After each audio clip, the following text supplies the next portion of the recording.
Cute, sexy, and fun. You're watching CSF Nation's own WMK TV, Channel 90.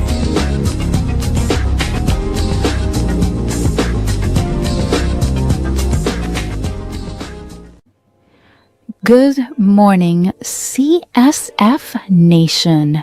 Did you guys enjoy all of the rain that was dumped upon us throughout this weekend? Sure I did.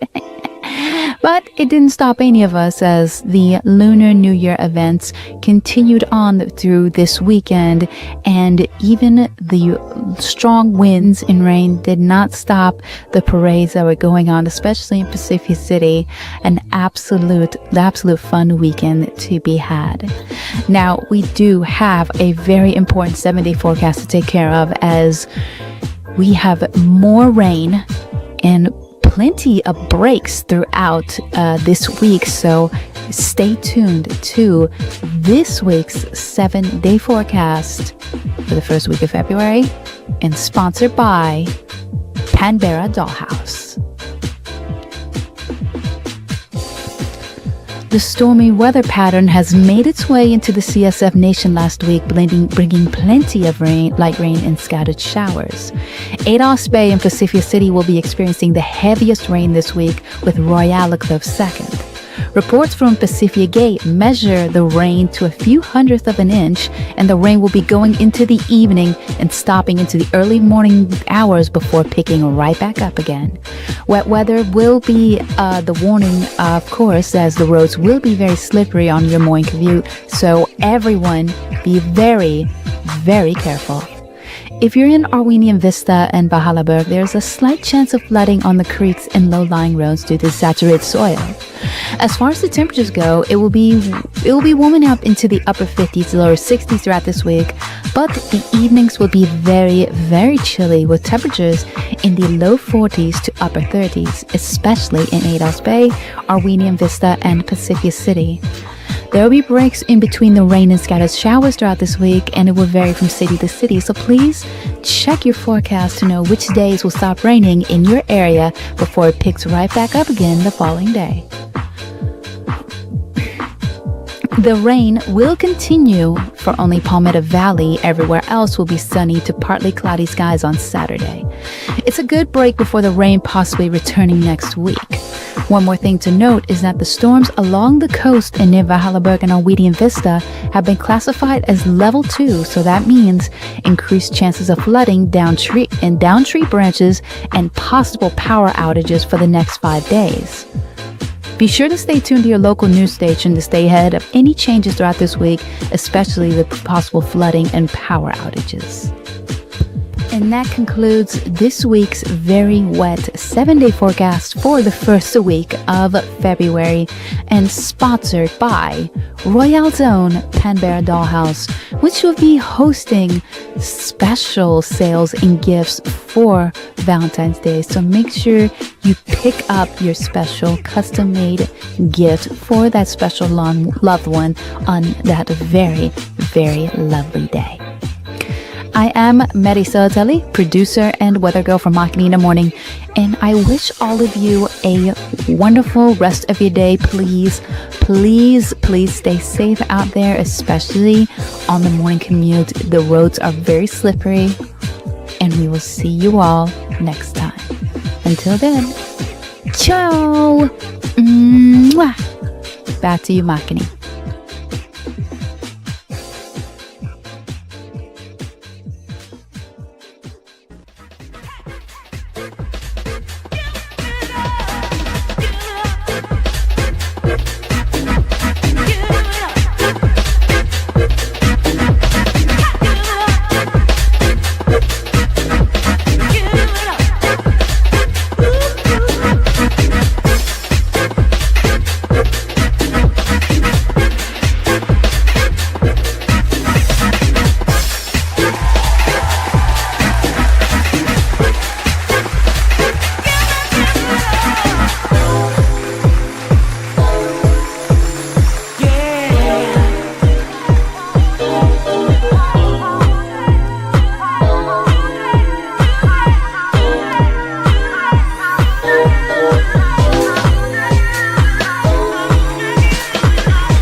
Yeah, I came back just in time. Just in time.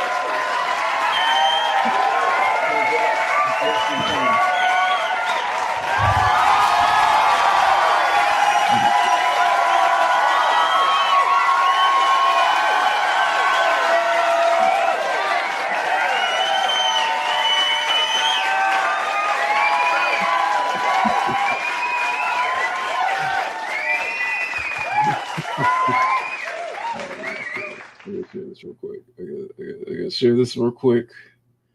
I gotta share this real quick. You guys are gonna love this.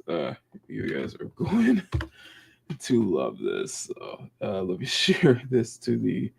Let me share the screen real quick. All right, and their screen updated. Okay, you guys are gonna love this.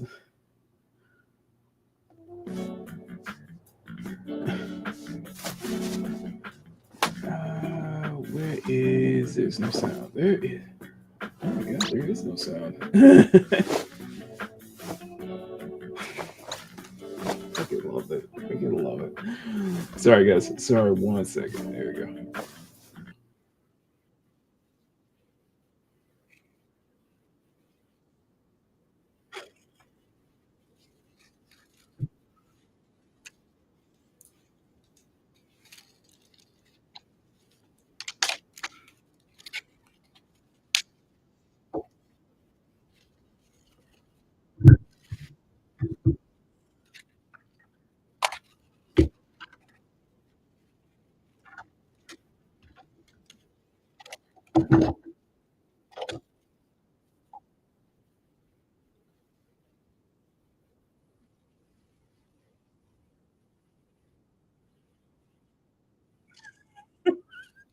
That was funny.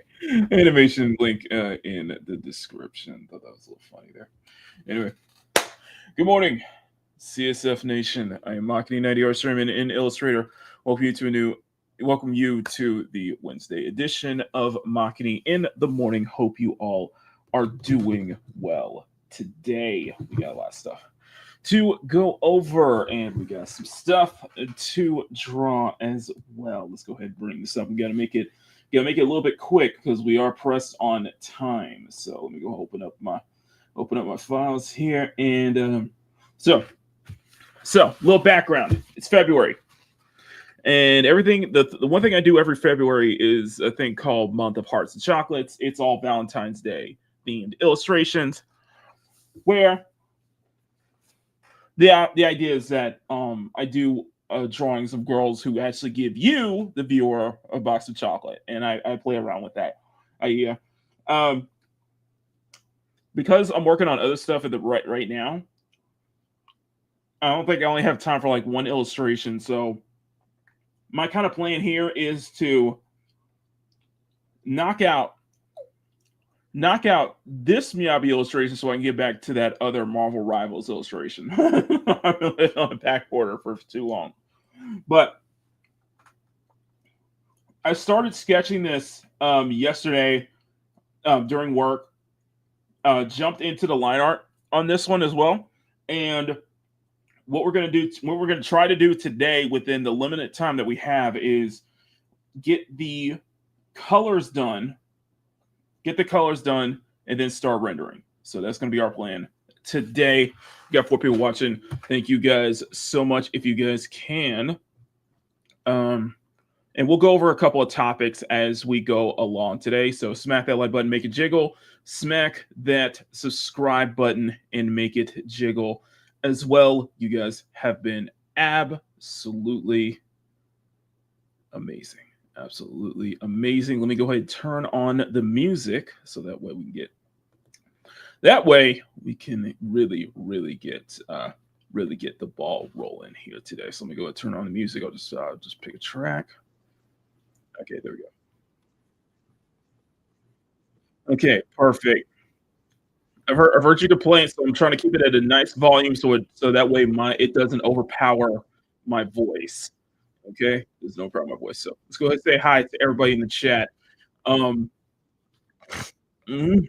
let's go ahead and stay on everybody chat map. Power, good morning to you. Difficulty, good morning. By the way, difficulty, I did make that adjustment. Thank you for that correction. Power is bringing up some very interesting, very interesting, very interesting, very interesting, very interesting. Okay, chat's a little bit dead. EOJ, good morning. Let's see, Sean, good morning. Did I send your Valentine? I'm calling the cops. Okay. You do you, Sean. I should change my channel name to that. Cool. High research and development. React and draw, research and development. I like that. Very professional, you know.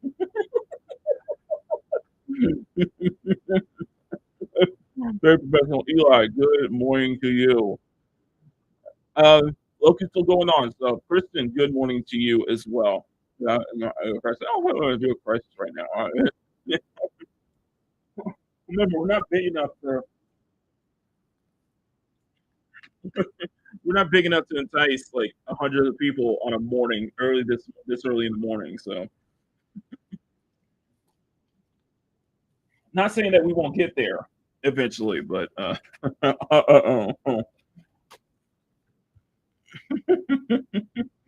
but what I got you guys, and like I said, sorry, 6:32. So I'm just getting my stuff ready, so that way we can start. That way we can start knocking these colors out. I want to try to get most of these colors done by the first 25 minutes. So first 25 minutes Pomodoro clock will be. We're going to limit ourselves to just 5-minute breaks.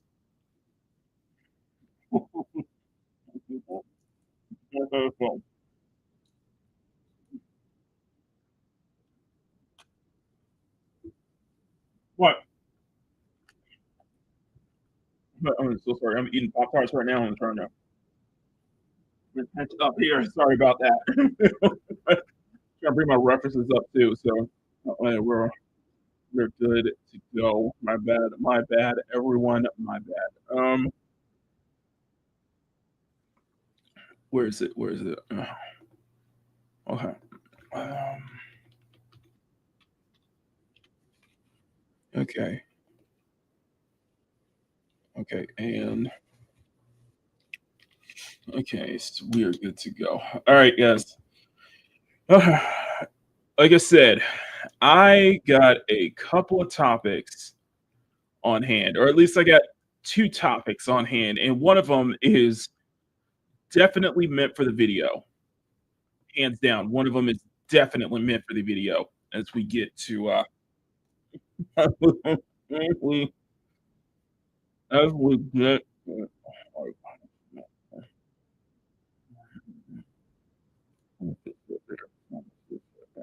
um all right. I'm sorry, not like seeing really good art to like get your work started. Art. Sorry, I was just looking at Miyabi on the image board, so I got like a bunch of I was like blasted with a bunch of good art, really good stuff. So it's definitely getting me motivated. So getting me motivated.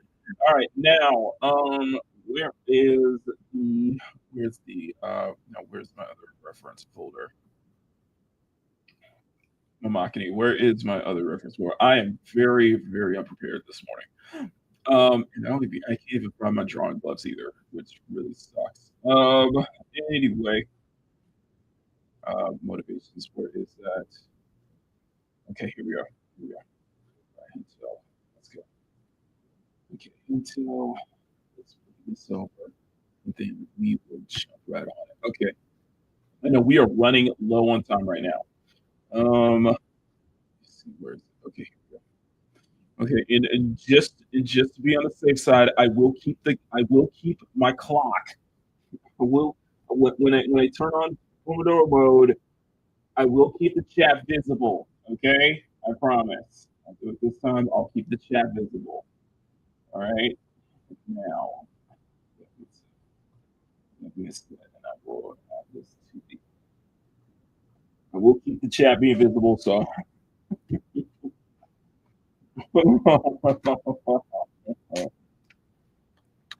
Mhm,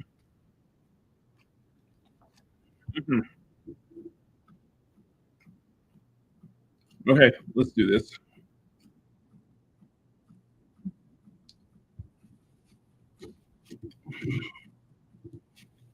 So,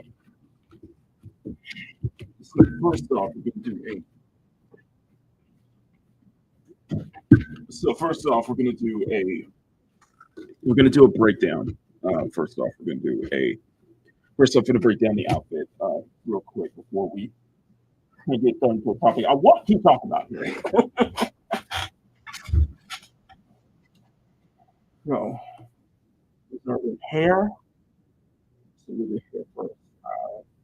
Oh, we are your hair first. So, uh, clothing. We'll start with a base coat. Wait, what do you mean again? What do you mean again, John? Sorry. Start with a base white. And tune back into the right time. I was like, what are you talking, Sean? What are you talking about? Like, bro, what?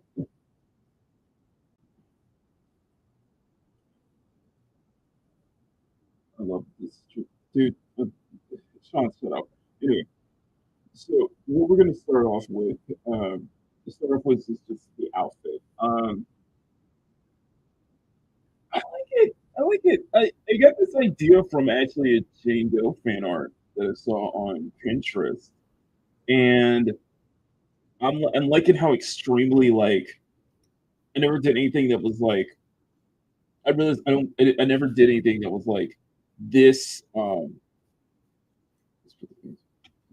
realized I never did anything that was like this casual. I guess you could say that is this casual. So what we're gonna do is we're just gonna start with a base white coat, and then we're going to start with a base white, and then what we're gonna do is we're going to build it as we go along. Now, um, I thought that it was a very cute, giving Miyabi a very cute top as well, something that feels very casual, something that feels very, in some ways, very formal too. Um, that'd just be something that's very, very cute as well. And because I don't dance as much either. He did like that. But I'm gonna keep the. What I'd like to do is I want to try to keep the jacket the same color though. Keep the jacket the same color with the keep the jacket the same color. Um, pants and top are going to be different. Pants and top are going to be very different here. Just going to speed through it. So I thought it'd be cute to add. I thought it'd be very cute to add. Um, I should add a sword on this one. I was like, I'm gonna skip the sword this time, and I'm gonna skip the sword this time, and but I did put a little hanging bag. I did put a little purse he's holding too. So. But however, the box of chocolate though, the chocolate box is going to be in Miyabi's colors. So I thought that'd just be a nice little touch there. Um, I like the weird darkness of it. But so using just kind of quicken this with the flat brush right now. The top I'm thinking is going to be like white or I'm not. No. I think this kind of color. I want it to be like a pinkish, like white color. The bottom half, the pants are probably going to be a darker color. Probably be similar, not maybe not similar to the hair, but maybe a darker shade of a bluish tone, basically a blue green bluish tone. The jacket, I want to try to um, keep the keep it to the same color as her original design, basically. Speaking of which, Miyabi is the second. Miyabi's next up on the CSF Nation super chat CSF Nation booty break clips. So I'll be working on that this weekend. I hope to have it ready by Sunday. Hope it ready by Sunday's show. Okay, so we got that. So we got that, and then let's do the box of chocolates as well. And one thing that I thought was very interesting because of like kind of it kind of like because I was inspired by that little animation, and I was inspired. I was kind of inspired by that little animation I just showed earlier. That I wanted to really give off a very embarrassing, like very embarrassing expression for her. So I was really digging the two sketches that I was doing beforehand, before we get started. So let me just do one more thing. I'm gonna put the box of chocolate down. That's, I might just put it right. Yeah, yeah, yeah. So this is box. This is Valentine's Day chocolate box. I have the timer.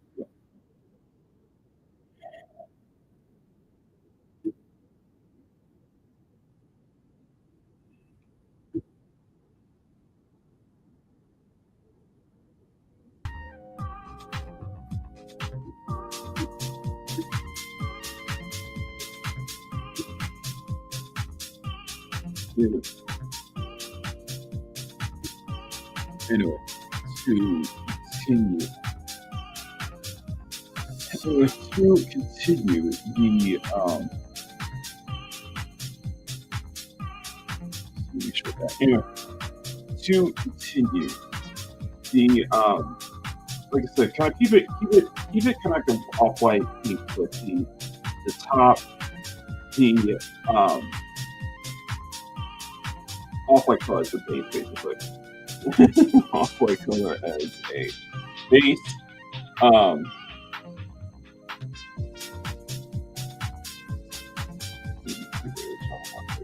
Still, like I said, we were still pressed for time.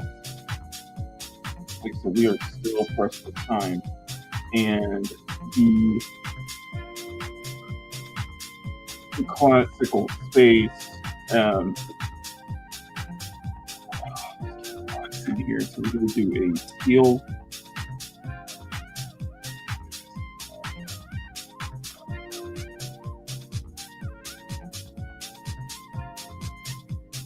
Here.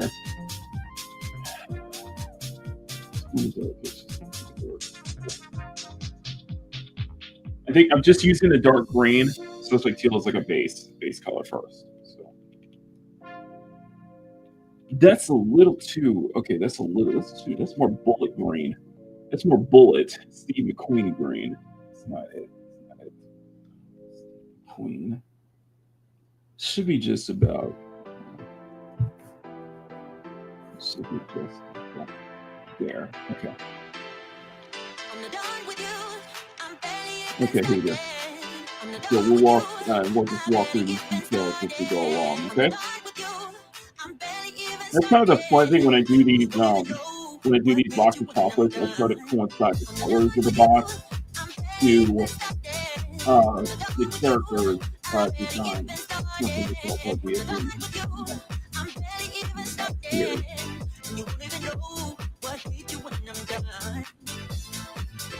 Here.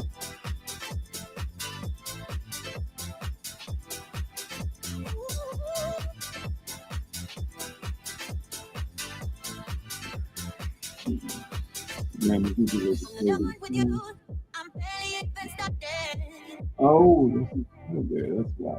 Okay. I'm not done with you. Quick.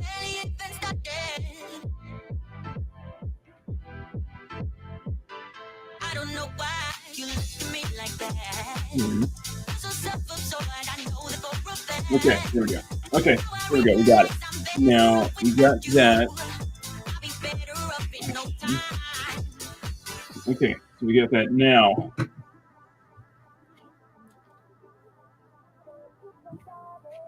Uh-huh. You won't even know what hit you when I'm done. Speaking of which, let's go ahead. Let's go ahead and jump right in. Okay. Okay, I'll try to get. Like I said, I want to try to get most of this, most of the base look done today.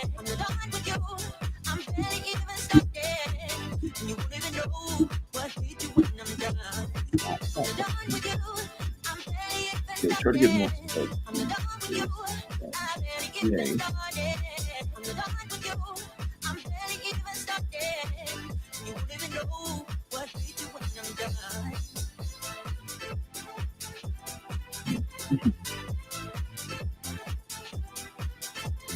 Mhm.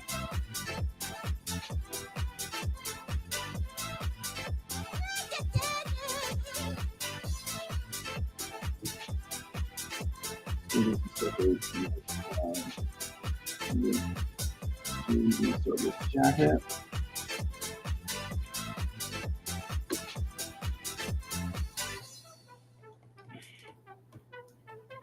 Here, start with the jacket here. One of this standard fare for the green, basically, and then we can expand that out into standard fare for the green, and then we can expand that out. In fact,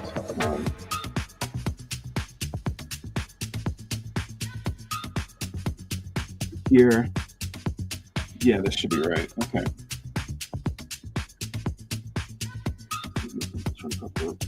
Every single little thing.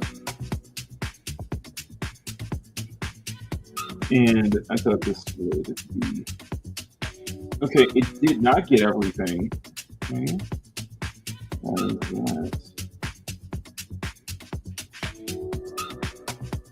Okay, so it did not get everything.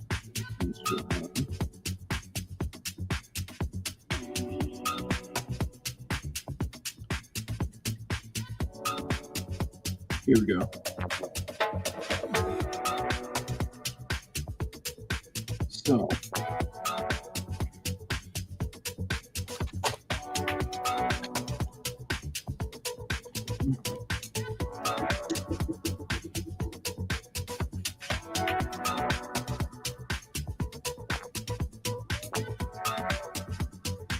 I am good here.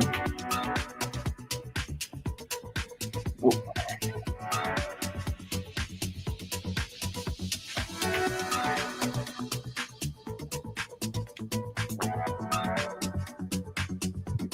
Okay.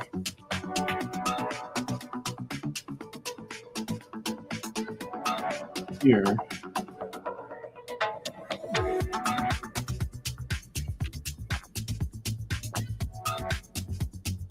Start with the base screen here. This is where this is where it's going to get expansive from here on as well. The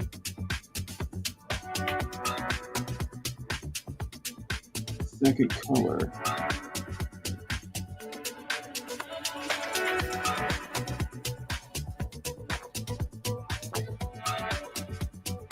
Here.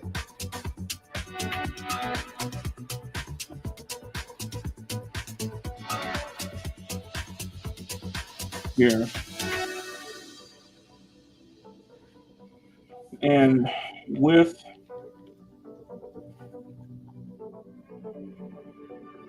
everything, real quiet time. I'm trying to figure this out. I'm just trying to figure this out, everyone. Here.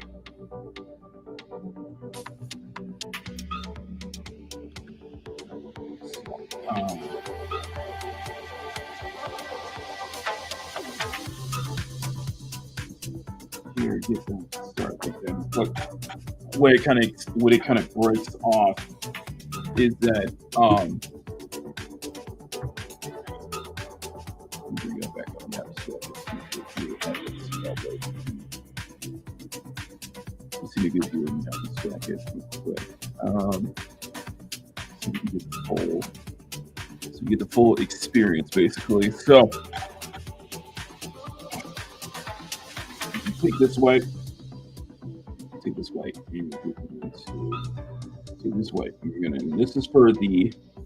This is for the inner sleeve. This is for the inner sleeve of the jacket. Keep it just like that. Keep it just like that. And oh no no no no no no no no no! That's not what we want. That is not what we want. Okay.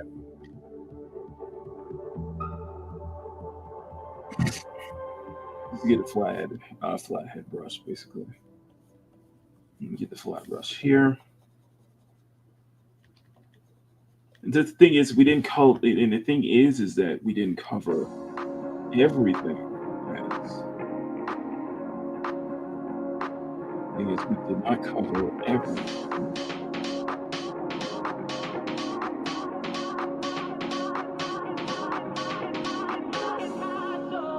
It doesn't have to be like perfect. It can be. Remember that. I like in the back of my mind. The funny thing is, like in the back of my mind, I was thinking, like, okay, we not, the loose side of how loose the style that we're trying to emulate. So it can be loose. So you can keep it loose. And it's surprising the fact that essentially the Skyla Mindscape is within the same day, like within like 8 hours. I was able to get that done before Monday night. In fact, I was like, oh, crazy. So quickly. Crazy, absolutely crazy though.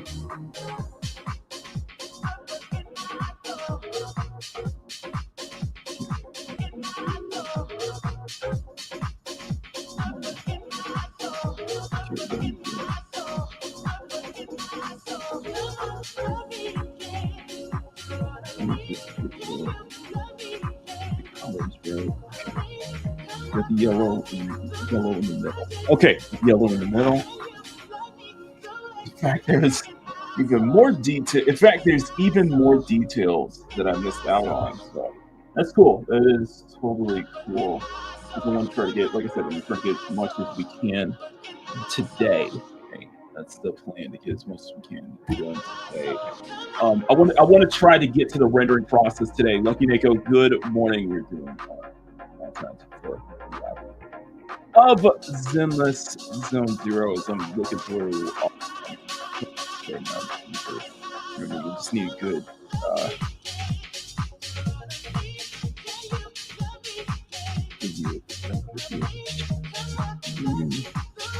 Oh, you got all these left now. Come on now. For freak's sake, now, come on.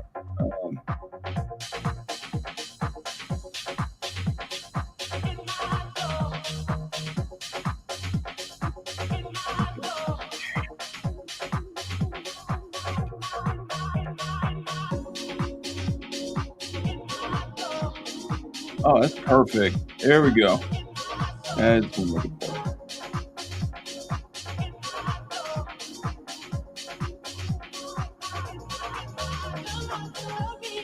Okay, that's perfect. I just need this on you. Get the yellow on top as well. Okay. Okay, so we get that.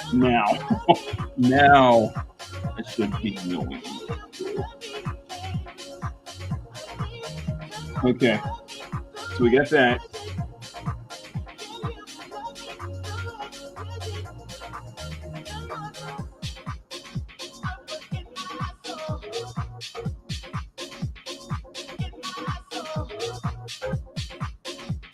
Here.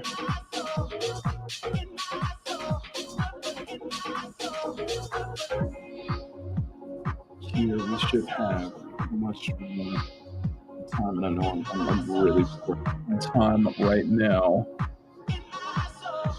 Only 5-minute break for me this morning. So. Only 5-minute break.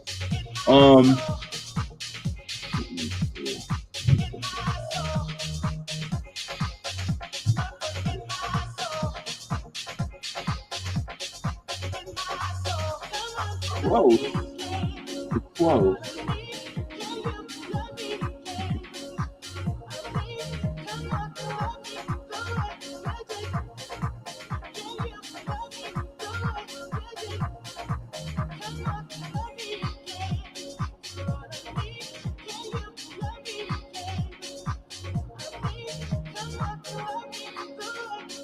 Okay, this one. Here.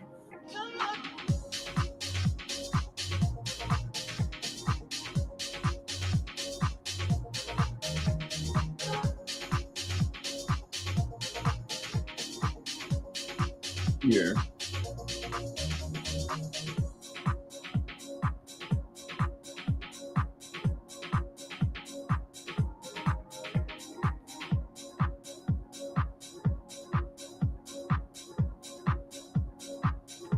Here.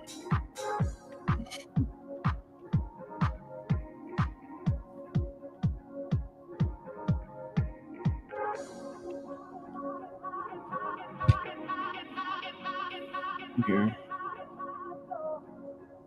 Let's see, I'm gonna try to get this done, but I don't think we'll be able to get to all of the flats. Get all the flats done today. So just a struggle. Anyway, it's what it is. It is what it is. Okay.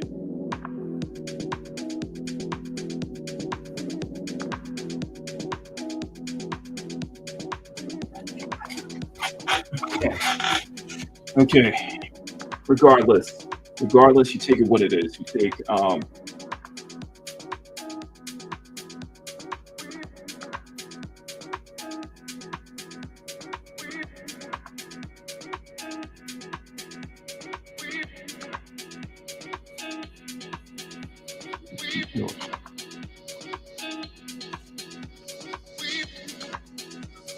here.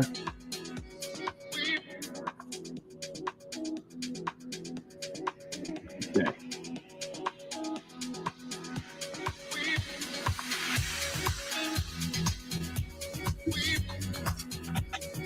Here.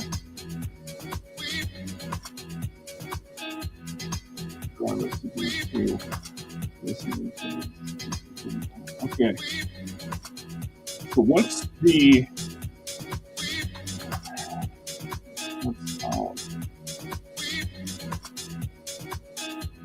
we're not gonna finish it.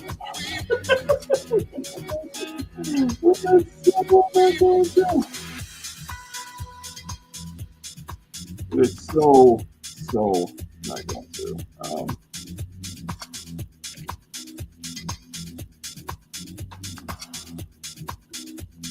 Okay.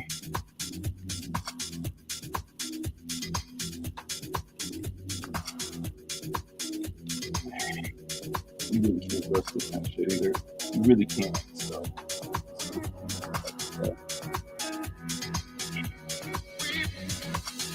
And I didn't get everything. And I did not get everything today. I didn't complete everything. I did not complete it.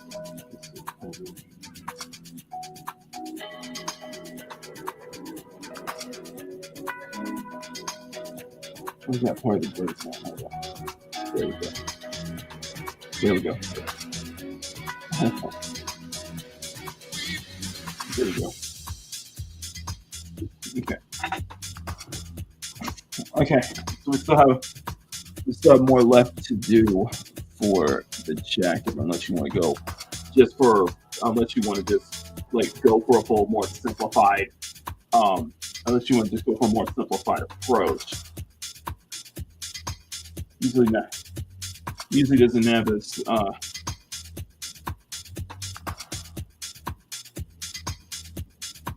usually doesn't have us to do that. To try to simplify it though. I will admit that doesn't really work in our favor. Well, no, it does work in our favor. What am I saying? No, it actually does. So the gray tones here, and boom. Okay, now.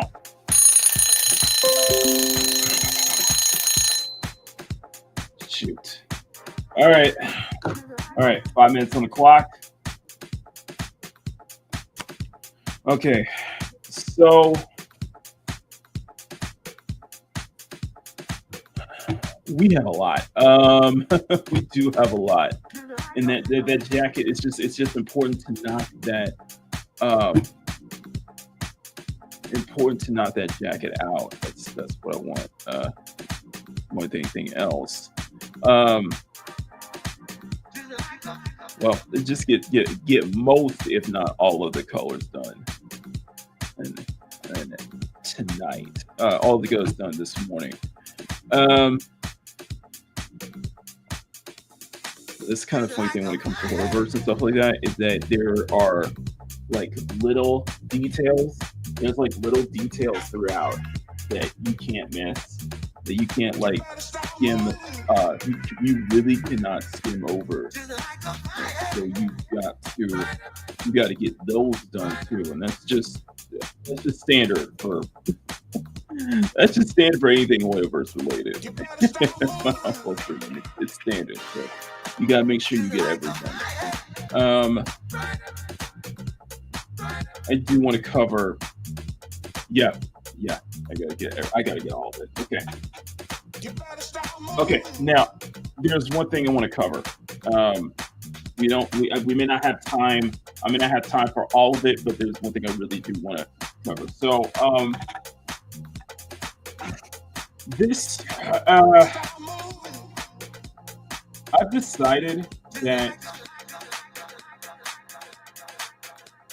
I could probably only produce like one commentary video a week. To be honest, I decided I could probably only produce like one commentary video per week, and I think that's probably best for me that way. Because trying to do two videos out, no, just focus on one, pick one topic and really focus on it. And honestly, I think this week's commentary it's got to be the Dragon Age stuff, and I think that's what caught my attention the most. And after seeing what transpired over this week, I got to include it in the whole Bioware shutting down basically. So Bioware basically a lean machine apparently. They're just an agile. They're just an agile focused. They're just more of an agile focused team at this point. They're not. It's not the same Bioware that it used to be. Keely, good morning, Penny. Keely Roll Tide, Penny, good morning to you. We are working on some Valentine's Day shenanigans here. Thank you for the raid, guys. Thank you guys so much for the raid. Thank you, Loki, for the raid. I really appreciate that. I'm waiting for the 5 minutes to be up so that way we can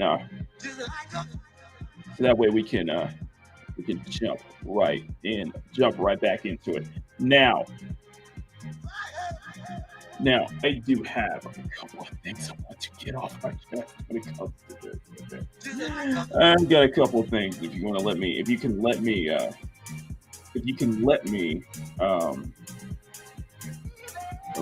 just rant just for a little bit, before we move on. Now, okay, so I'm waiting for the couple of times to be but no. A couple of things have surfaced. So I guess we'll start with there. A couple of things have definitely surfaced over this week, basically regarding Bioware and everything. You guys have probably already heard it as well, so it's probably nothing new to me. But I want to make my video on it, especially after I saw Legendary Drops' video as well. And I thought Legendary Drops, he did a great kind of retrospective on this video too. Let me go ahead and share it. I'm going to put a link to Legendary Drops' video. And this is kind of where I'm kind of basing my video on this. It's likely going to be 15 to 20 minute videos because I got some things to say and I have to include this bit here. We might do a stream. We might dedicate Friday to so we might dedicate Friday to do a reaction, we might dedicate Friday to do a reaction, honestly, because I was going to leave it well enough because I was going to keep it, try not to leave that segment out and just make it more of a postmodern, just kind of like a postmodern, kind of like a retrospective on BioWare, on the whole, on the whole situation with BioWare. But after I saw, from what I saw Monday, I feel obligated to bring this in, and this is the part that I want to talk about. And so the clock's back on by now. By the way, the clock is back on. Two things I want to bring up. The two things we're going to have to bring up. First off, Corinne Bush, the game director for Dragon Age of Veilguard, he's now over at he's now over at Skeleton Key. He actually got hired by Skeleton Key. That is a new studio headed by some former BioWare developers, and I think some former Bungie developers as well. But Skeleton Key, they have a title that they're technically kind of working on. It's called Exodus. If you guys heard about Exodus, is made by former Mass Effect. Also Skeleton Key is also ran by former BioWare developers, former Mass Effect, former leads in Mass Effect, and stuff like that. The thing that I thought it was interesting because they're getting a lot of blowback, and it's getting a lot of people are worried because it is the case with Corinne Bush. It is a case of failing upwards. Like, he is straight up failing upwards here. After leaving the sinking ship that is BioWare in just a couple of weeks ago, only to have them basically just move up into possibly another director, another title. I think it highlights some very extreme nepotism. Extreme nepotism that's going on within the industry, like who and stuff like that. But there's clearly some extreme nepotism, and the thing is that Skeleton Key with their title Exodus has garnered some good fare. So in the wake of all this, the fact that you have someone like Corinne Bush who is, let's be honest here, toxic, and not a good look for the not a person you want to hire, especially if their last line of work was Dragon Age, the Veilguard. A freaking disaster, and you could argue that the Veilguard was a bigger disaster than Andromeda and Anthem. You could argue that the Veilguard is a much bigger disaster than both of those games, possibly combined.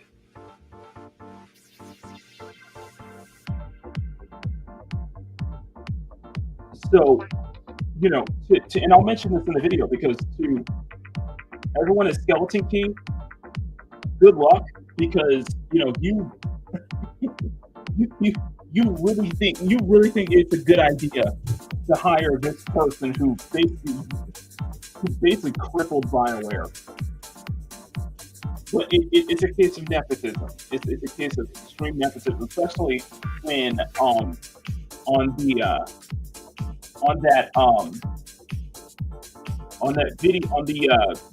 posted, someone at Skeleton Key posted a video of like their little team meeting, and there's you see like a bunch of like pride flags and like rainbow flags, and they're getting ripped to shreds in the comments on that tweet. I'll probably show it up later during our next 5-minute break, but they're getting torn apart. Because for one, just kind of proving the anti-wokies right, proving the anti-wokes right, basically. And the second thing is just hiring Corinne Bush. It's like if you're going to it's not a death sentence, but you have to ring him in or something because your game could whatever potential you have in the game is going to immediately fall by the wayside, especially when you hire a person like that. Some people would argue that their game's probably already tanked at this point. And there people are excited for Exodus. As they believe Exodus is a true spiritual successor to Mass Effect.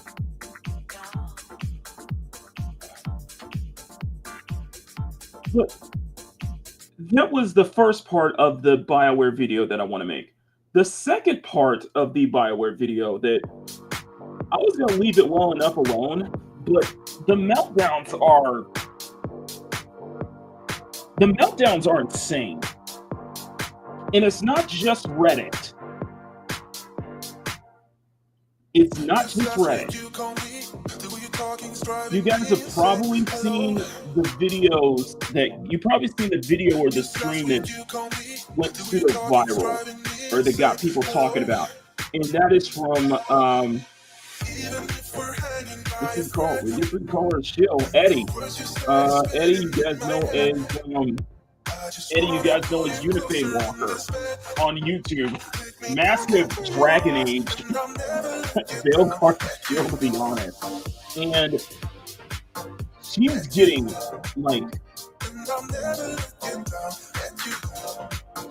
like Kino Casino. Let's put it that way. She's getting Kino Casino right now. Because she's getting destroyed. She's just being seen as a laughing stock because she had this huge meltdown. She had this huge meltdown on stream. And we might react to it on Friday. We might react to that on Friday. She had this huge meltdown on stream that I just found baffling. I found legitimately baffling. Like, if you did not see Jada Concept video, he posted, I think, on Monday. Yes, so please. But Eddie, Unified Walker, has just this fucking meltdown, and it just showed that she never really cared about BioWare. She never really cared about, Dragon Age only because if it fit her. Let's be honest here, only because if it fit her agenda, basically. And she has this meltdown, which also is something that Smash JT alluded to, is the fact that she was buddies with Corinne Bush and several other people at BioWare. And she probably had some internal contacts at BioWare who were giving her, free swag and free early access to the game and bits like that. And she was having this meltdown over, all the writers at Dragon Age the Veilguard, all the writers were fired, basically. And that includes the husband and wife duo as well. The Weeks family. Yeah, Trippin. Yeah, I just found out Trippin. I think it was Trippin, Candace, or Weeks or something. Yeah, they're husband and wife. And Trip, although he's done some good things, like he's the writer of course, worked on Mass Effect 2. He's also creator of Garrus. So created Garrus in Mass Effect, but he's also he's also the genius. He's also the genius responsible for bringing Tosh into the world. I feel like you. He is the genius responsible for bringing Tosh. Well, basically, the non-binary Kinari that has basically become a living meme. With Eddie just losing her freaking mind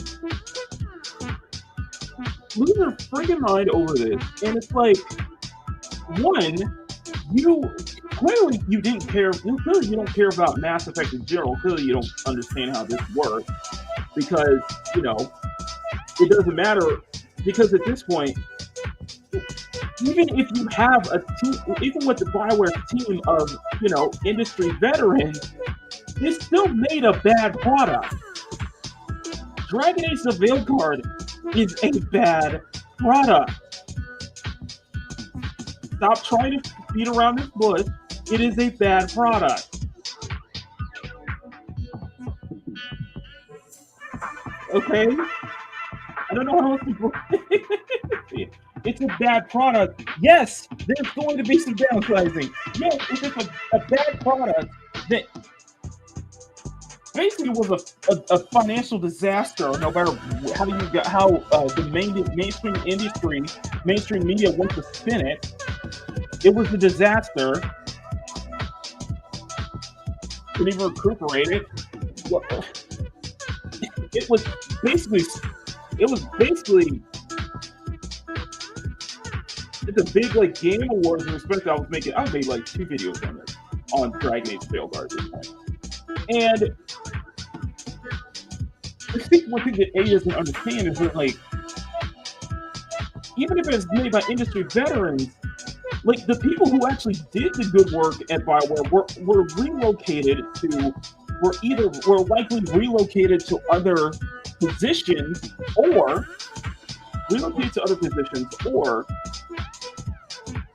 still there at BioWare working on Mass Effect 4. Basically, when they say agile, they're weeding out the bad. They are weeding out the bad stuff. They're weeding out the terrible writers, the writers, the developers, everybody's being terrible. Yeah, they're ones who got the axe. And one thing that I just found so amusing about Unified Walker's just ramblings is that she can't grasp on the fact that the freaking game, that the Veilguard was a bad product. It was a bad title. Sorry, I'm doing Miyabi's stuff right now, but the Veilguard is a bad title. Okay, it was a financial disaster. Industry shows want to prop it up, but it didn't get the big show, the Game Awards. It got completely snubbed, basically. It's not. I'm sorry to hate to burst people's bubbles, but it's not a good product.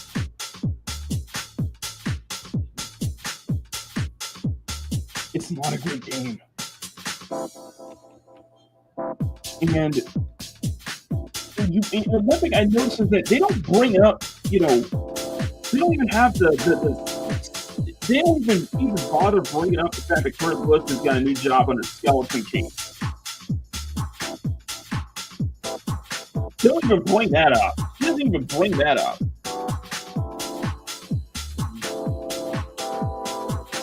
So I might react to that video on Friday. I might. Because I got some things to say about that too.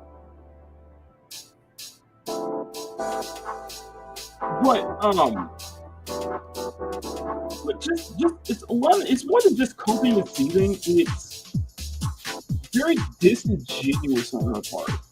It's very dishonest on her part too. Like, because at some point it almost kind of racist when you think about it. Like, because she was also making all these freaking claims of the next Mass Effect being a white male shooter or something like that. And I'm like, why are you bringing race into this?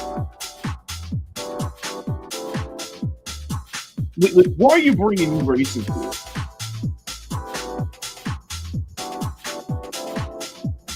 And you had a problem, and it was a huge mask off moment at the end of her screen saying that, BioWare is not, she feels that BioWare is not focused on representation anymore. It's going to get into the anti-woke.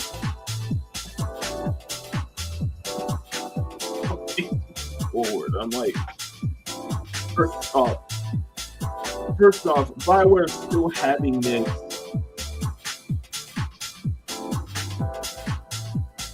BioWare is still having this identity politics mentality, this identity politics mindset.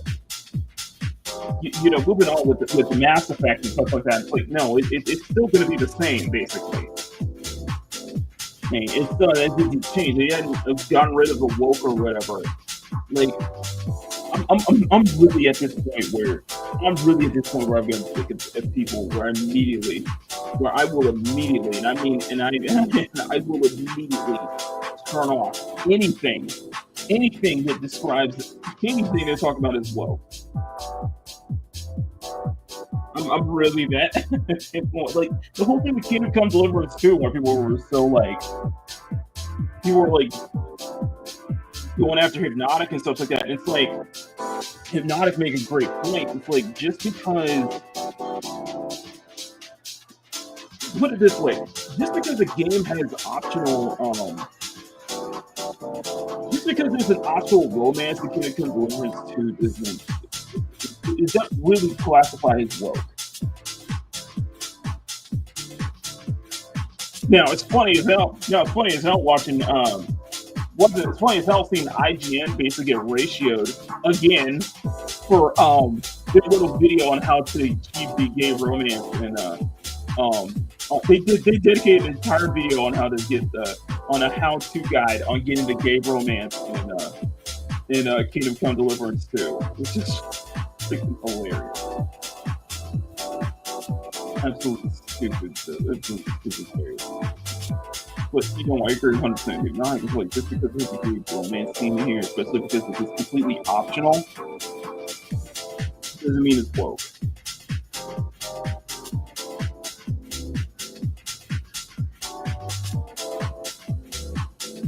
And the same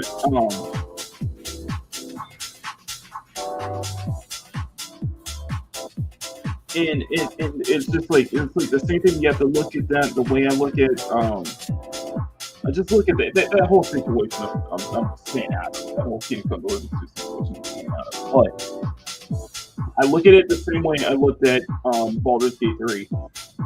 Like, yes, there are identity politics elements. There are definitely all those elements in there that you can classify as well. But it's the thing is that Baldur's Gate 3 gets so much praise because of how optional, and it's very optional. It's very optional that you can skim through the playthrough.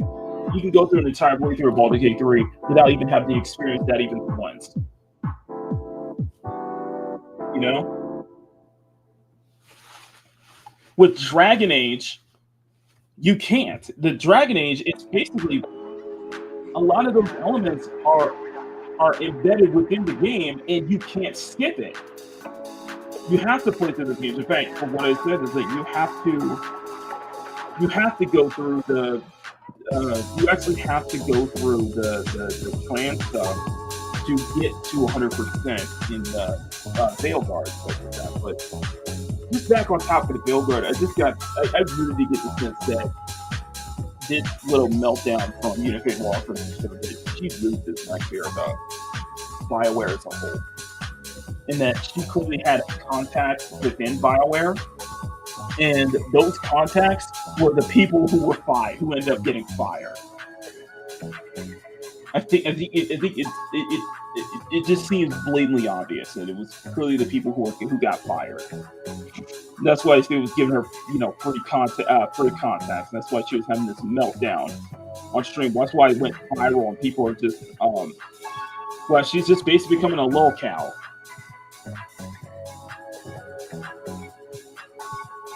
It just showed that, like,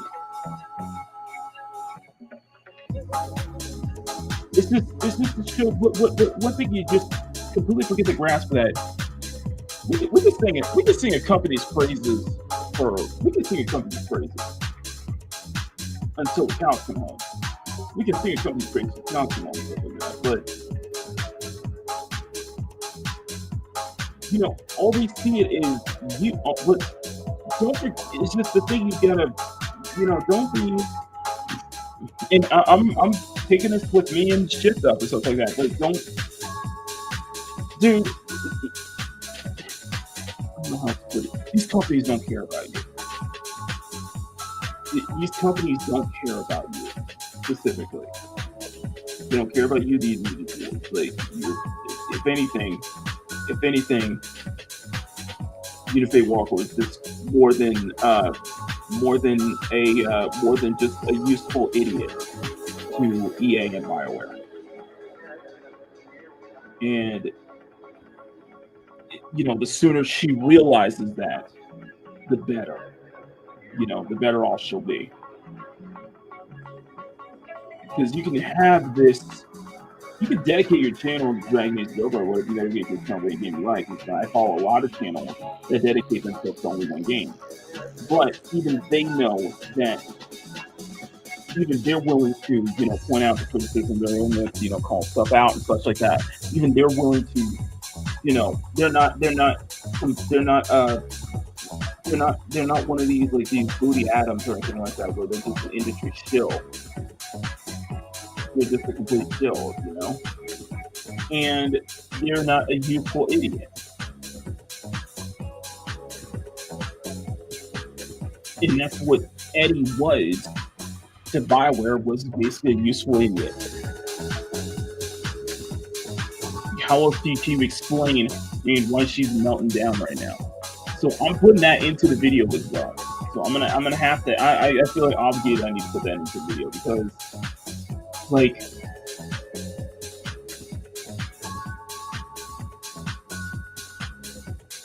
BioWare now is in freaking like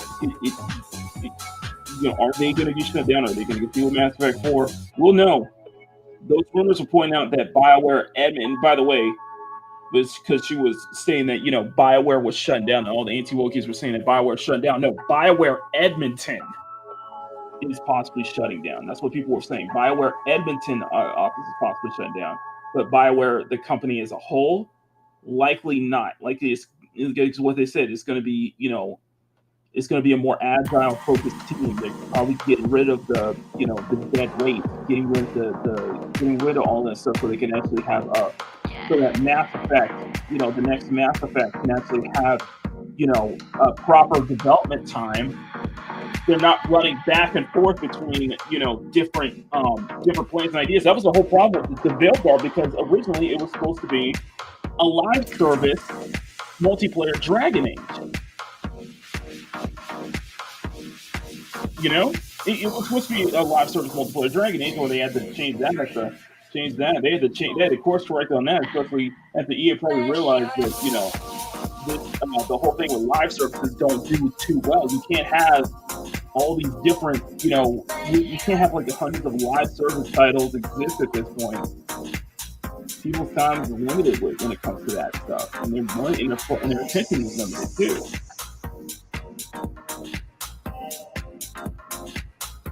That's why for me it's like I'm limiting myself to.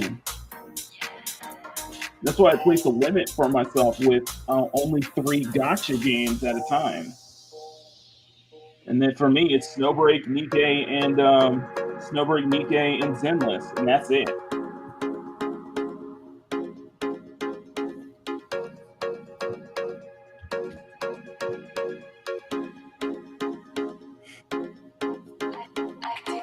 That's the thing.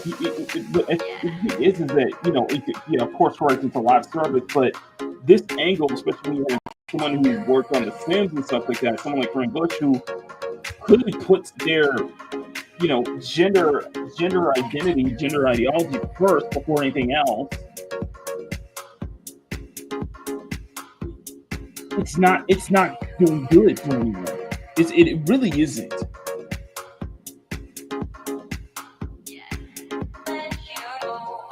It's not helping anyone. I don't know how to put it.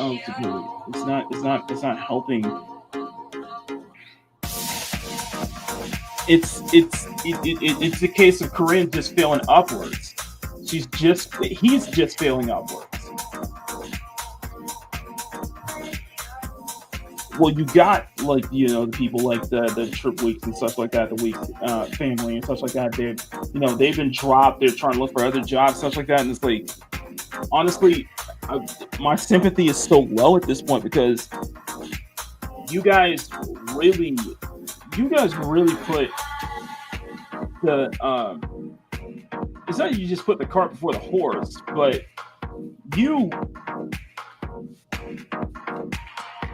made a lot of bad decisions. There was a lot of bad decisions over there at BioWare with the Veilguard. There was a lot of bad decisions, honestly. You get mad at me for saying it, but there's clearly a lot of bad decisions made.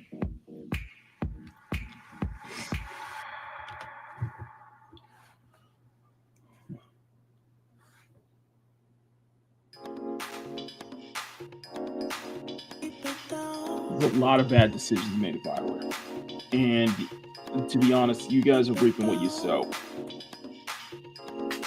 You guys are reaping what you sow.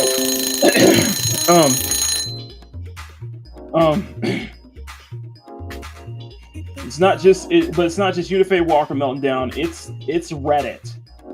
Reddit's having meltdowns too. We only got 5 minutes, so we're gonna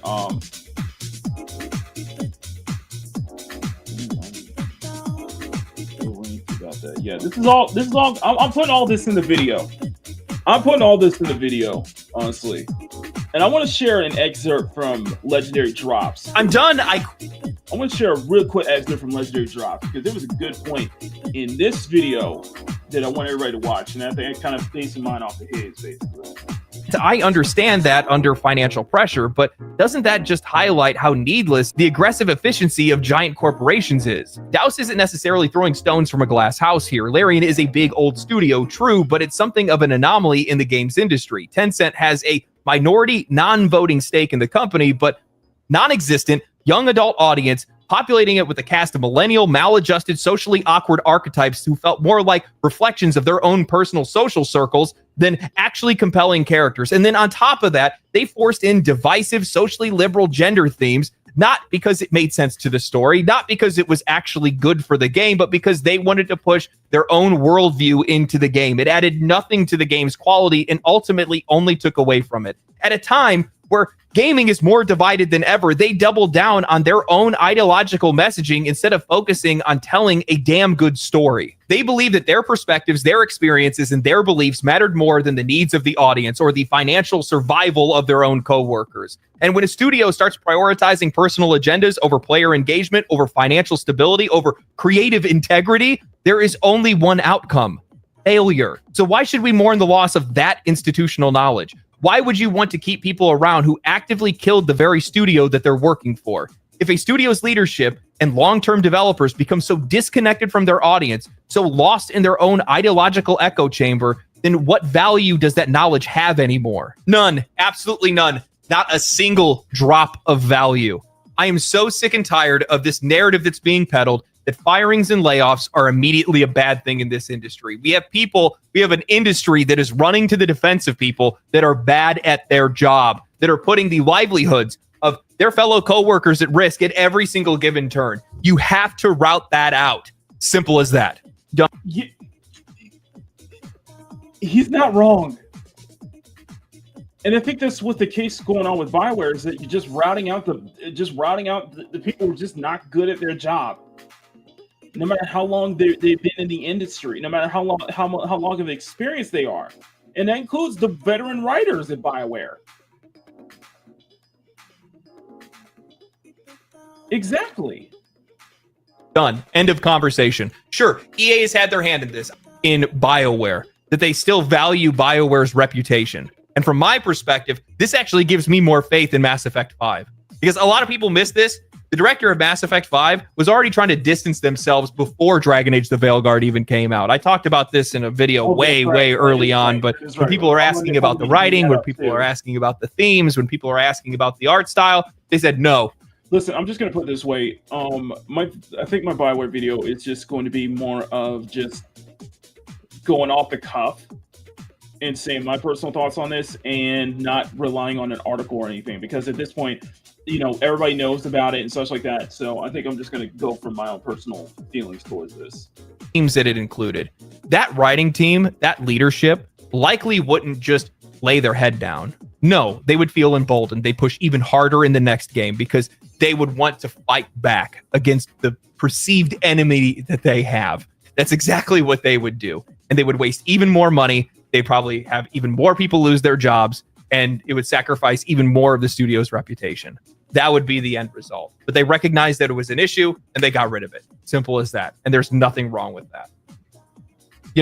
There's a lot of people that are upset over the firings, a lot of people that are upset over the layoffs. And the funny thing is that none of it actually has to do with Dragon Age the Veilguard. None of it actually has to do with the quality of the game or anything like that. It's the fact that you have folks that are out there that believed a multi-billion-dollar company was an ally. It had more to do. They look at this as an attack against their beliefs, as an attack against their identity, when it's just a company making a smart business decision. Why do people want multi-billion-dollar companies to be moral arbiters? It makes no sense to me. And they don't have any interest in being one in the first place. And people are starting to wake up to that now. I've come across a lot of comments from developers, journalists, and players lamenting at the supposed cultural impact that is lost with the exodus of Dragon Age the Veilguard's writing team, BioWare's writing team. One streamer, for example, dramatically claimed that Veilguard failed because it chose to represent. That's why it's being attacked. And now that the staff is gone, they don't think that BioWare has the right intentions anymore. But my question is, what intentions should a game studio have other than delivering a quality product? None. There shouldn't be anything else. Games are not meant to be your ally. They are not meant to fight for you. They are meant to entertain and make money. That's it.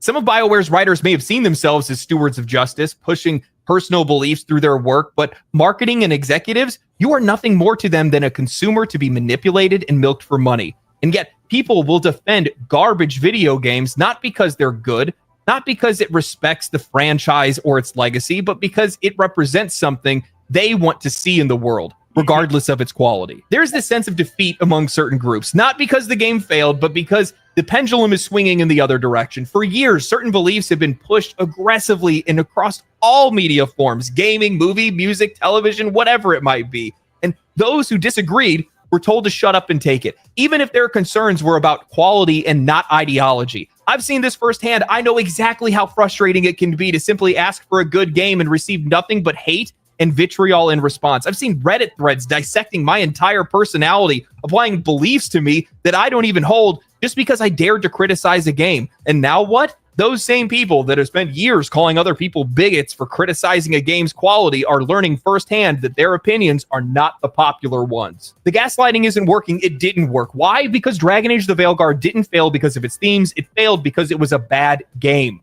And what I don't understand is, why are people wanting to settle for bad representation when you could demand better? How is Tosh a good representation of anyone?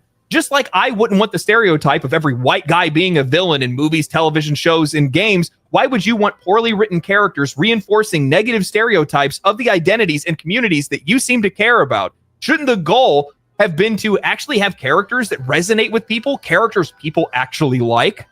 But instead of asking... Okay, I agree. I'm making a mental note of this. I am making a mental note of everything he's saying right now because, yeah, it's the whole thing. It's like, it goes back to the whole thing when we talk about, like, the whole thing when people talk about race and such like that, and talk about when it comes to, like,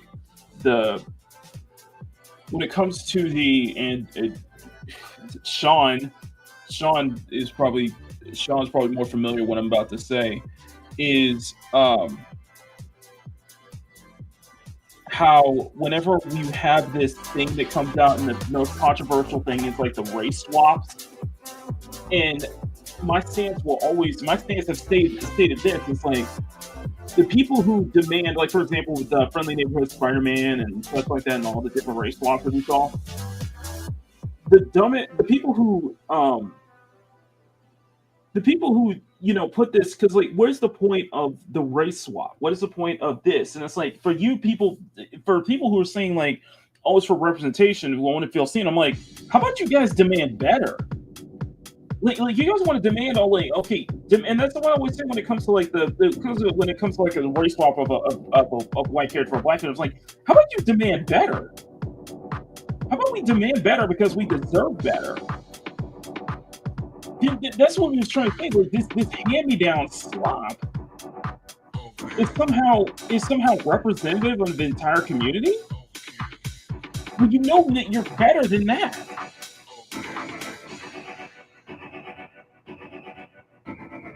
And I think the same case can be applied here with Veilguard. The very same case can be applied here with Veilguard. Like, you guys, like, this whole the entire community pitched their wagon on Tosh, and it's like, does Tosh actually is this the kind of representation you actually want? Like, literally think about it. Is this the kind of representation you want? Then you should demand better than this. Because Todd to me was too much of a self-insert.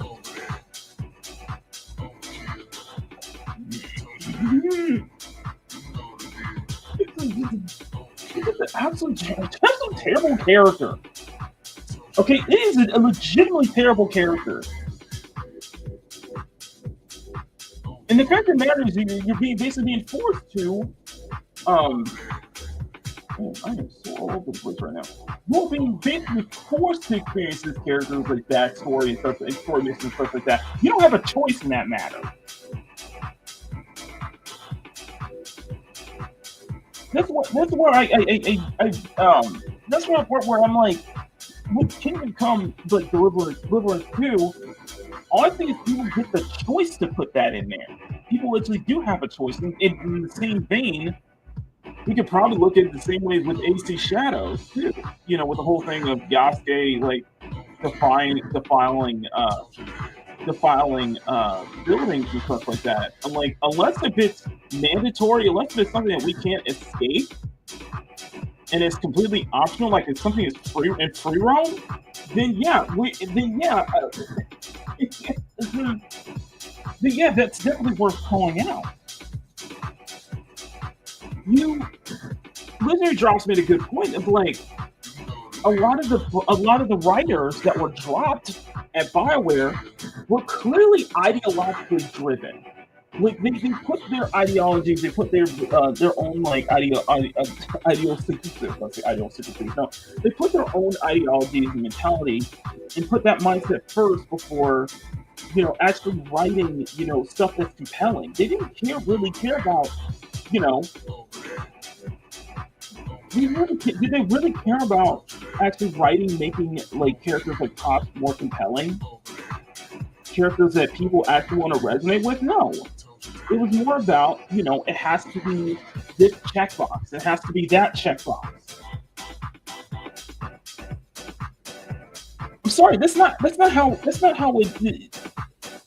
I said this back during the video where during the video calling out when the former lead David Gator, former writer at BioWare, like, because he went off on this whole tirade of people complaining about the character selection screen being incels, and it's like, I'm sorry, I'm sorry, so complaining about having a bust in a booty slider that when you max it out, it doesn't, like, it's still flatter than Brie Larson. It's somehow incel behavior.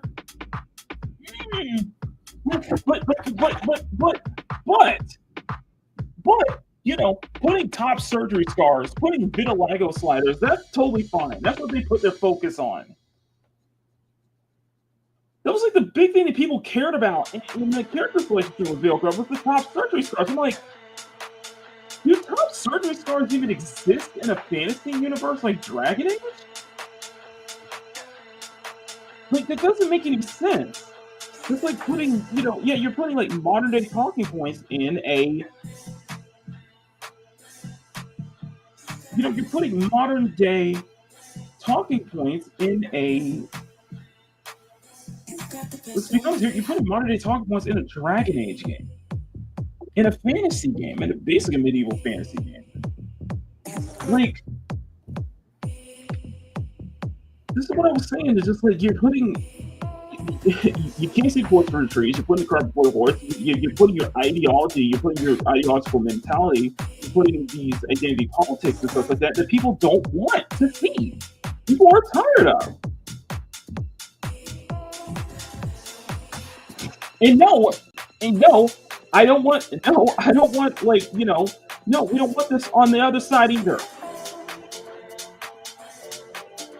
What do you think? I don't have a problem going after people like, you know, people like Melanie Mack, or people like Razorfist, or John Del Rose, or John Trent. Like, I'll be honest with you, I'm at the point where I was like I'm very limited to. I'm very adamant, despite the good reporting they do. I'm using like Phantom Pulse as a last resort at this point. Specifically on the behavior of Del Rose.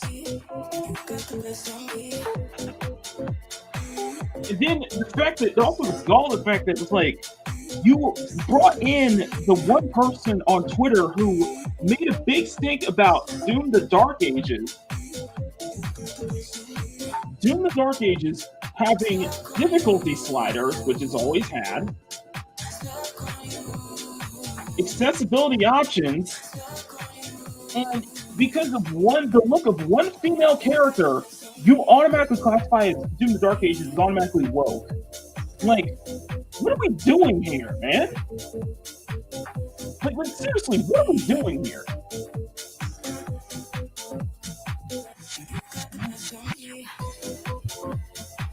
Yeah, I have no problem coming out there, guys. It's that person who was trying to waste my talent and intellect on anti-woke arguments. I'm like, bro, I'm not anti-woke either. I'm neither side at this point. I'm willing to call out both sides, unless you completely forgot about that.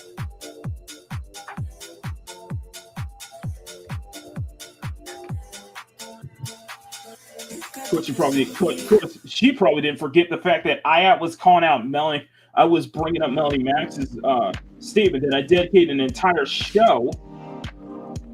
I dedicated a 4-hour live stream calling out a moral Puritan. Guess we're gonna forget about that then, huh?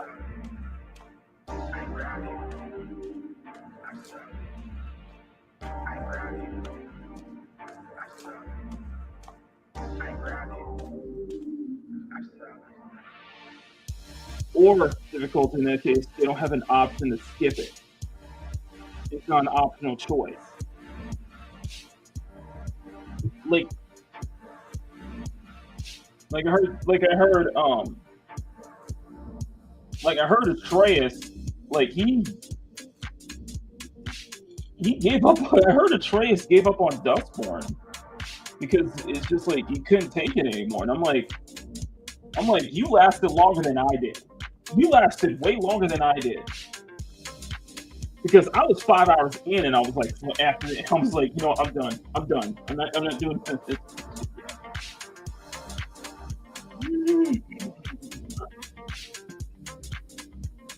I mean, we're not gonna bring. We're gonna bring that up. I mean, nobody's gonna bring that up. The fact that people want to downplay the fact that Dustborn. If you actually think about it, Dustborn. No, that's for research. It's actually confirmed that Dustborn is government-sponsored propaganda. Dustborn is government-funded propaganda.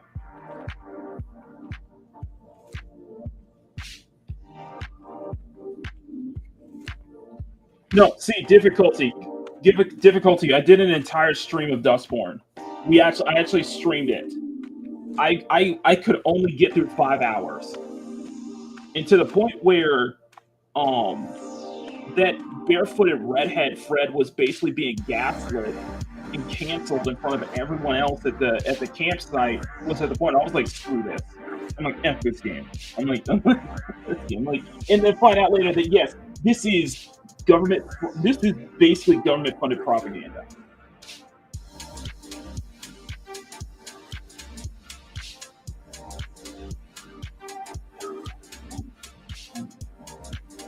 I don't understand a lot of stuff. My biggest problem is sometimes just me opening my mouth and shit. It's my biggest issue. So I open my mouth and speak out. Two opinions, you know. I don't toe the line as well. I guess I don't toe the line. I guess I ain't trying to be on. I think you just go back to being independent, go back to being, not being on anybody's team either. Not taking any sides on this, something of my own, man. This might be the only time that Druckmann might have some competition. It's like freaking with the button. Like, I'm gonna bring that up. I'll bring that up in the BioWare video because, yeah, I do have a lot to say on that.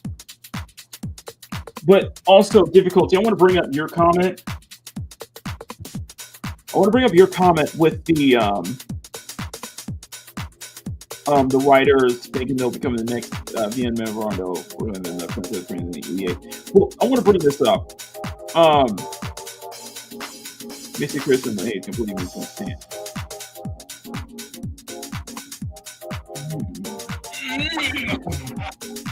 But here's the thing: you also got to understand is that a shining example of what Legendary Drops was talking about. Think about June. June is Pride Month, and with Pride Month, you have all these companies switching their profile pictures to a rainbow-colored variation. And we always bring up, and this happens every single year, that the moment July hits, like you see all these companies during Pride Month. They always have these rainbow variations of their logos, of their profile pictures, because they want to stand for the LGBTQ community. But once July hits, they switch back to the regular logo. They switch back to the regular profile picture. They take it off right when July hits. Right on the first day of July, it's gone. Because they don't care. It's just a money opportunity to them. That's all it is. And I think the sooner that, the people that they try to pander to wake up and realize that, I think the better off we're all going to be. It's just pandering. It's just blatant pandering and trying to virtue signal, trying to look good in front of the masses. But once July hits, once July rolls around, once there's not enough money, once you can't just you can't grift off it, or you can't make enough money off of it, then they change their tune. And that can be applied to anything, especially if you apply to what's going on right now. Look at everything that's going on that's changing their tune. Look at all of these companies, all this stuff that's changing its tune. The moment that 47 got into office. Prove me wrong. All these companies are changing their tunes. Not every one of them, but a lot of companies now are changing their tunes. They're like, oh, we see the light and stuff like that. And I'm like, no, you're just hitching your wagon. You're just hitching your wagon, basically. Mm-hmm. Mm-hmm. And it's the same thing with Pride Month. It's the same thing here. So my thing is, and I think with Unified Walker specifically, I think Eddie is really angry about the fact that she's seeing the light. She's seeing what is actually true in front of her. What's been going on in front of her? The BioWare does not give two ish about her. That she was just a useful idiot the whole entire time. Exactly, difficulty. Yeah, I got plenty to say on that. It's a marketing tactic. That's all it is. It's a marketing tactic. Just like I said, the more people see this, the better. I think the more people are going to wake up and realize this, the better. You know?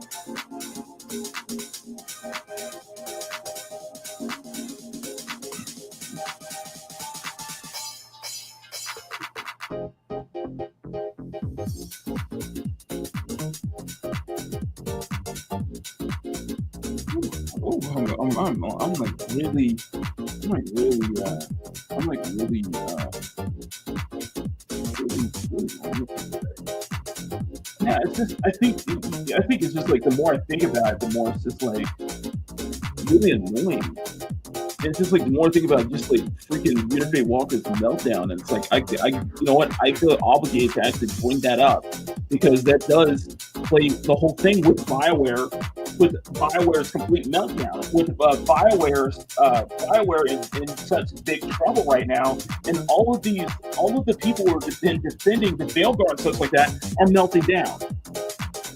Like, you don't hear it. Well, either they're melting down over this, or they're trying to pretend like it didn't happen, or alternatively, they're just putting their hands in the sand. They're just returning tail and hiding. For example, because I will continue to bring that up. a certain journalist at Bloomberg.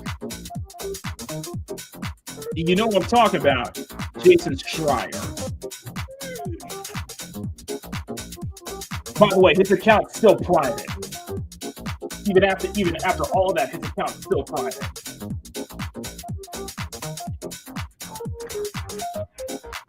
And yeah, by the way, yeah, you're not gonna bring up people are not gonna bring up the fact that the writers who did some of the writers of Veilguard made their way into Ghost of Yotei. Yeah, they're going to be over at Sucker Punch working on the next Ghost of Yotei. And Ghost of Yotei is already having controversy themselves with the direction they're going with that series, and especially with the activist mindset of their lead actress Erika Ishii. But just remember, the freaking Chuds got dunked. Well, guess what? The Chuds were right. The Chuds were right.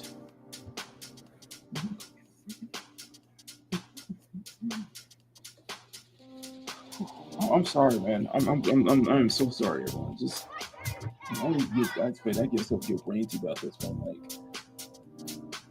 honestly, this needs to be addressed. I think this really does need to be addressed. I feel like I've gotten all the information I need to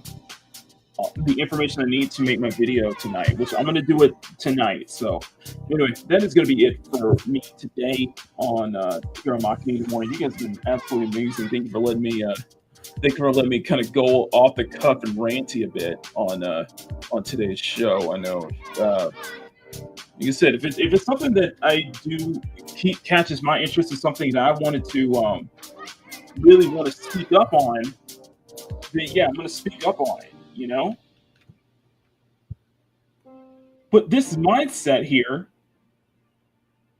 yeah, they're still getting jobs. Yeah, like I said, some of the writers at the Veilguard have made their way into Sucker Punch, and you know that with that experience, not just Veilguard, but one of the writers was also on Mass Effect Andromeda. The studio that shut down that game shut down one of the BioWare studios too, because of how bad it was. My face is tired. My face is tired in Andromeda, okay? I heard it.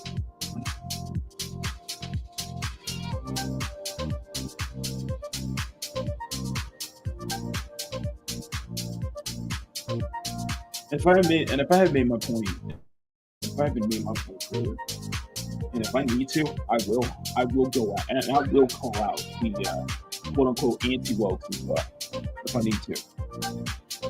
Especially if it's stuff I care about, yeah, I'm going to be willing to call it the anti-woke, because the pendulum cannot swing over to the other side. It's got to get back down the middle. And I'm honestly afraid that it won't ever will go back down the middle ever again. Because to me, that's the right thing to do, is have the pendulum go back, swing right back down the middle.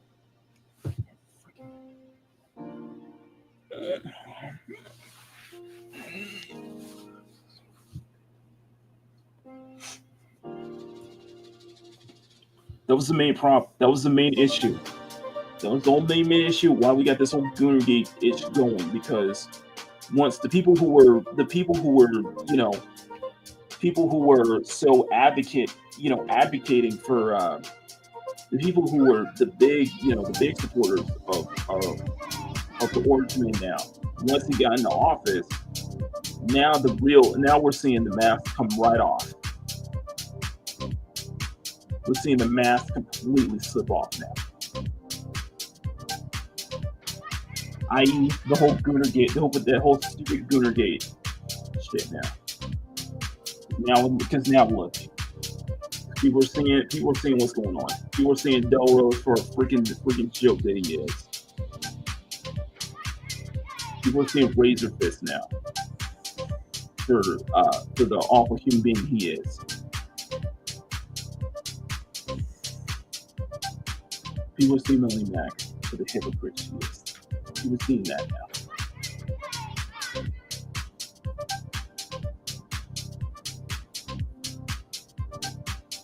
I know. I did. I just did.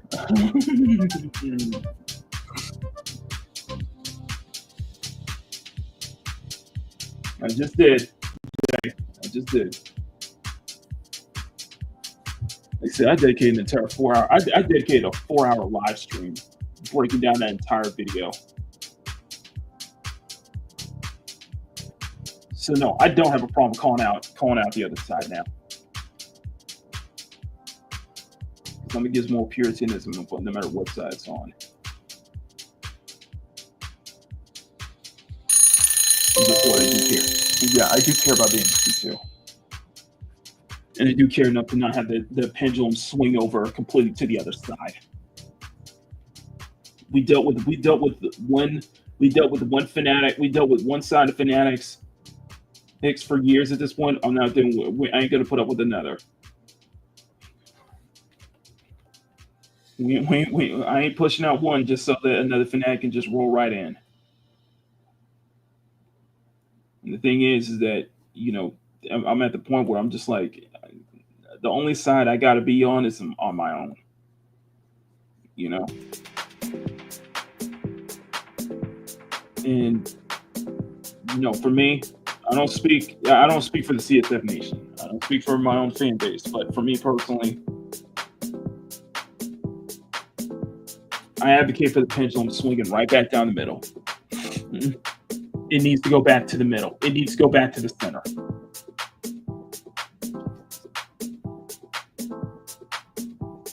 I got to be vigilant about that when it comes to the other sides and their shenanigans, and I will. Anyway, guys, that's it. That is it for me. Unfortunately, I could not get all of the flats done. I apologize. But at least I'm in a position where I can be able to finish the rest of the flats today and start rendering as well. So definitely check that out. Let me know what you guys think so far on Miyabi's Valentine's gift in the comments as well. Really appreciate that. Smack that like button, make it jiggle. Smack that subscribe button, make it jiggle as well, guys. Thank you all for your incredible support. And that's making everybody in the CSF Nation. If you guys want to see your name in the credits and get access to the art drops that I do every 2 months, my channel members join the CSF Nation for as low as $1 Thank you to everybody who has joined the channel, past and present. Thank you to everybody who's been supporting me and supporting what I do here. And of course, I thank all of you for watching. I'm Makini, art streamer and illustrator, and I'll see you all next time for another video or live stream. So until then, stay cute, stay sexy, have fun, take care, much love. Never apologize for wanting attractive women in your media, especially in your video games, because you know what? That is the side that I take. That is the stance that I will always take. Never, ever apologize for wanting attractive women in your media, especially in your video games. And above all else, never stop drawing.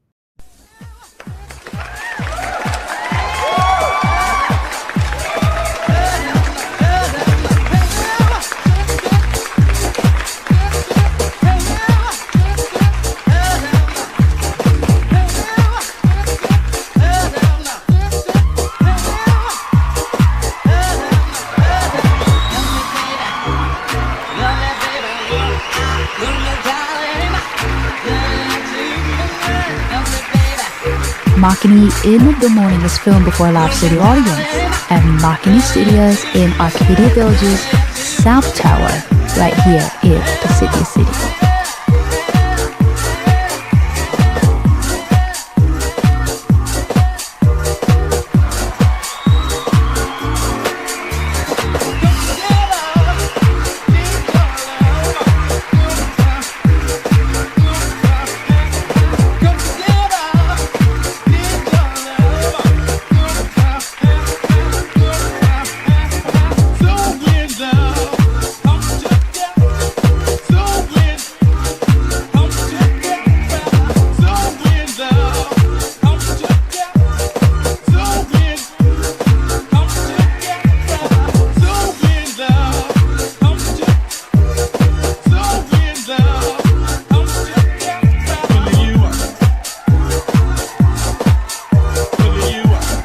Want to be a part of the next Makini Morning National audience?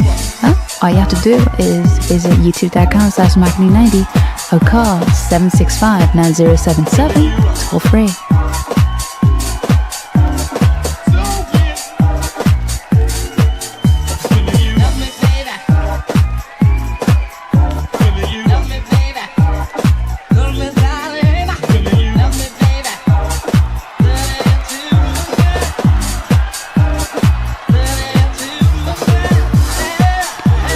Makini in the Morning is produced by Silver Night Productions with Makini Draws Productions in association with Channel 90 Television and is distributed by CSF Nation Domestic Television Distribution.